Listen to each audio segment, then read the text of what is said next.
দিনের পর দিন সরকারি রাজস্ব ফাঁকি দিয়ে প্রতিবেশী রাজ্য অসম থেকে দেদারে ইট ঢুকছে বাংলায়। সবকিছু দেখেও নীরব ভূমিকায় পুলিশ ও পুলিশ প্রশাসন। সম্প্রতি আবাস যোজনার ঘরের টাকা পেয়েছেন সাধারণ মানুষ। ঘর নির্মাণের জন্য ইটের চাহিদাও বেড়েছে দ্বিগুণ। বাংলায় ইটের তুলনায় অসমের ইটের দাম অনেকটাই কম বলে জানা যায়। এই সুযোগকে কাজে লাগিয়ে প্রতিদিন তুফানগঞ্জ 2 নম্বর ব্লকের অসম বাংলা সীমান্ত দিয়ে শয়ে শয়ে ইট বোঝাই ছোট ও বড় গাড়ি কার্যত সরকারি রাজস্ব ফাঁকি দিয়ে পুলিশের নাকের ডগা দিয়ে বাংলায় ঢুকছে। শুধু অসম বাংলা সীমান্ত দিয়েই নয়, অধিকাংশ গাড়ি আবার গলি পথেও বাংলায় ঢুকছে। অধিকাংশ ক্ষেত্রেই গাড়িগুলি নেই কোনো বৈধ নথিও। তবে সবকিছু জেনেও নীরব ভূমিকায় পুলিশ ও পুলিশ প্রশাসন। অতিরিক্ত ইট বোঝাই করেই এ রাজ্যে অসমের ইট আমদানি হচ্ছে। তারপর ইটগুলি লরিতে করে পৌঁছে যাচ্ছে জেলার বিভিন্ন প্রান্তে। পুলিশ ও পুলিশ প্রশাসনের নজরদারির অভাবেই সরকারি রাজস্ব ক্ষতির অভিযোগ উঠছে। স্থানীয় ইটের তুলনায় অনেকটাই কম অসম থেকে আমদানি ইটের দাম। ফলে স্থানীয় ইটের বিক্রি কমে যাওয়ায় ঢুকছে বাংলার ইট ভাটাগুলি। রাজ্য সরকারের সহযোগিতা চাইছেন স্থানীয় ইট ভাটা মালিকেরা।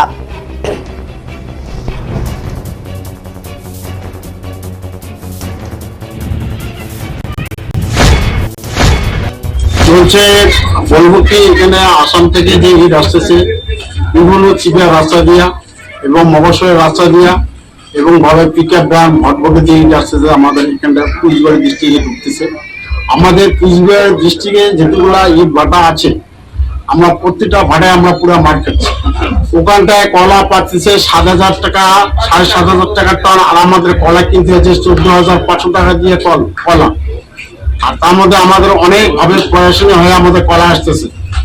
এখন আমরা এখানে মালগঞ্জ এবং কুচবিহার ডিস্ট্রিক্ট থেকে যে ভাটাগুলো আমাদের আছে, আমাদের চাওয়ার মতো কোনো প্রতিষ্ঠানের বাধ্যতা আমরা ডিভিশন নিয়েছি। আমার সামনে সেজন্য আমরা ভাটাগুলো বন্ধ করি। আগের গত বছর যে দাম আছে সেটি আমরা রাখছি। আমাদের ইটের দামটা আসামের সাথে মানুষের দাম কম্পেয়ার করে।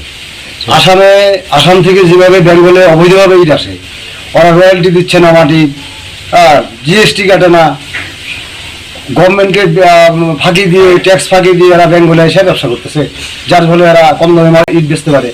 আমাদের গভর্নমেন্টকে পুরোপুরি রেভিনিউ দিতে হয়, রয়্যালটি দিতে হয়, ট্যাক্স দিতে হয়, জিএসটি কাটতে হয়। আমরা পুরোপুরি রেভিনিউ দিয়ে ব্যবসা করার জন্য আমাদের ইটের দামটা বেশি হয়ে যাচ্ছে।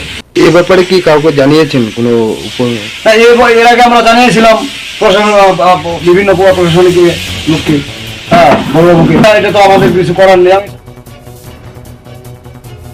তুফানগঞ্জ মহকুমায় সব মিলিয়ে অন্তত 50টি ইট ভাটা রয়েছে। বাংলায় একটি ইটের দাম পড়ে 13 থেকে 14 টাকা। অন্যদিকে অসমের একটি ইটের বাজার দাম 10 থেকে 11 টাকায় পাওয়া যাচ্ছে। ফলে ভাটাগুলিতে ইট মজুদ থাকলেও তার চাহিদা তলানিতে।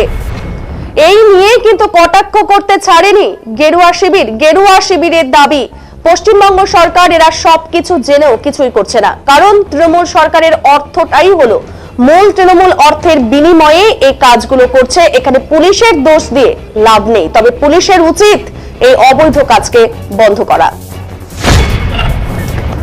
পশ্চিমবঙ্গের পুলিশ এবং পশ্চিমবঙ্গের পুলিশ মন্ত্রী, পশ্চিমবঙ্গের প্রশাসনিক দল সবকিছুই এরা একই মধ্যে এপিড আর ওপিড। এরা সবকিছুই জানার পরে এরা কোনো ব্যবস্থা গ্রহণ করবে না। কারণ মা লক্ষ্মী পকেটে আসছে এবং এরা মা লক্ষ্মীকে অপমান করছে। এটা অত্যন্ত লজ্জাজনক বিষয়। সে অবশ্যই ভিন রাজ্যের ইট আসতে পারে, কিন্তু কর ফাঁকি দিয়ে এবং বিভিন্নভাবে চোরাপথে আসছে এবং সেখানে পুলিশ সহযোগিতা করছে। নিশ্চয়ই রাজনৈতিক দল তৃণমূল এবং রাজ্যের পুলিশ মন্ত্রী নিশ্চয়ই বিষয়গুলো জানে, তারপরে কোনো ব্যবস্থা গ্রহণ করে না। সুতরাং এখান থেকেই বোঝা যায় যে তৃণমূল, ওদের কাছে অর্থটাই মূল, এরা অর্থের বিনিময়ে এই কাজগুলো করছে। সুতরাং পুলিশকে শুধু দোষ দিয়ে লাভ নেই।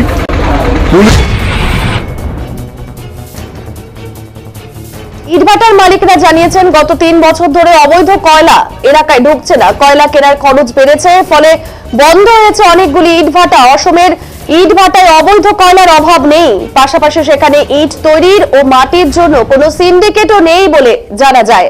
মাটি কিনতে অনেকটাই খরচ কম পড়ে আসামে। বাংলায় সিন্ডিকেটের কাছ থেকে মাটি কিনতে গিয়ে ট্রলি প্রতি 500 থেকে 600 টাকা গুনতে হয়। তারা আরো জানিয়েছেন অসম বাংলার সীমান্তে আরো নজরদারি বাড়ানো হলে অবৈধভাবে এ রাজ্যে ইট ঢোকা কমবে বলে আশা ভাটা ইট মালিকদের একাংশের।